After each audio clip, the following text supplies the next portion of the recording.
Do you know that as of 2025, Masjid al-Haram is the most expensive building in the world, with its expansion project costing an estimated $120 billion?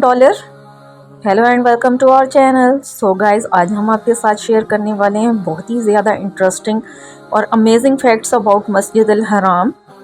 सबसे पहले हम बात करेंगे मस्जिद के structure और architecture की। तो सबसे ज़्यादा ये ग्रैंड एक्सपेंशन इसकी है 4.3 मिलियन स्क्वायर फीट, जो कि हज के सीज़न में अकोमोडेट कर सकता है 4 मिलियन वॉरशिपर्स को ड्यूरिंग हज सीज़न। एक बहुत ही लेसर नोन फैक्ट ये है कि प्लेन्स या बर्ड्स जो हैं वो खाना काबा के ऊपर फ्लाई नहीं कर सकते, और कहा जाता है कि वहाँ पे बहुत ही ज़्यादा हाई मैग्नेटिक अट्रैक्शन है इस एरिया में, और यही वजह है कि मक्का में कोई भी एयरपोर्ट नहीं बनाया गया।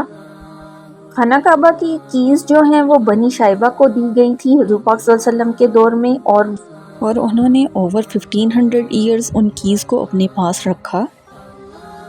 It is believed that Masjid al-Haram is a mirror of the heaven, and it mirrors a place of worship for angels known as Baitul Mamur। Islamic belief के मुताबिक खाना काबा सबसे पहले फरिश्तों ने बनाया था, लेकिन बाद में हज़रत इब्राहीम अलैहिस्सलाम और उनके बेटे हज़रत इस्माइल अलैहिस्सलाम ने इसको बनाया। एक इंटरेस्टिंग फैक्ट ये भी है कि कहा जाता है कि जब इलेक्ट्रिसिटी एक लग्जरी समझी जाती थी किसी भी मेजर वेस्टर्न सिटीज़ में, तो मक्का में सबसे पहले जो है electricity I. This technological advancement occurred in the late 19th century when the mosque was outfitted with electric lighting. It was Sultan Abdul Hamid II of the Osman Empire who ordered this modernization. Understanding the importance of implementing the latest technology for the safety and comfort of the pilgrims. Electric bulbs की installation एक बहुत ही ज़्यादा revolutionary step था। एक lesser known fact ये भी है कि रॉयल फैमिली के लिए स्पेशली एक एरिया डिज़ाइन किया गया है जहाँ पे वो प्राइवेटली अपनी सारी सेरेमनीज़ को अटेंड करते हैं और वो एंटर होते हैं बाबे अब्दुल अजीज़ से। और अगर मुकामी इब्राहिम की बात की जाए तो इसके अंदर वो पत्थर है जिसके ऊपर चढ़ के हज़रत इब्राहिम अलैहिस्सलाम ने तामीर की थी खाना काबा की, और उस पत्थर पे अभी भी उनके पाँव के निशान मौजूद हैं। हर दौर में मस्जिद अल-हराम के एक्सपेंशन का प्रोजेक्ट्स चलते रहते हैं ताकि ज़्यादा से ज़्यादा लोग यहाँ पे अपना हज या उम्रा परफॉर्म कर सकें। One of the striking modern feature of the great mosque is the मक्का's royal clock tower that host world's largest clock face. इसकी हाइट ओवर 600 मीटर्स है और ये टॉलेस्ट बिल्डिंग है इन द वर्ल्ड। अगर सफ़ा मरवा की बात की जाए तो ये वो पहाड़ हैं जहाँ पे हज़रत इस्माइल की वालदा ने चक्कर लगाए थे पानी की तलाश में, और अल्लाह ताला को उनकी ये अदा इतनी ज़्यादा पसंद आई कि ये हज और उम्रा दोनों के लिए लाजमी करार दे दी गई सही करना।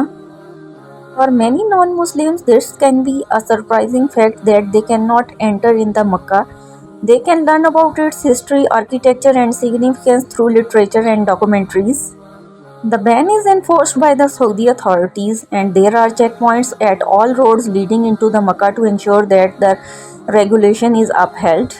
अगर जमजम की बात की जाए तो ये कुआं जो है वो फ्यू मीटर्स ईस्ट पे है काबा के, और बहुत सारे लोग यहाँ से पानी पीते हैं और जो हज़ारों साल से पानी चलता आ रहा है।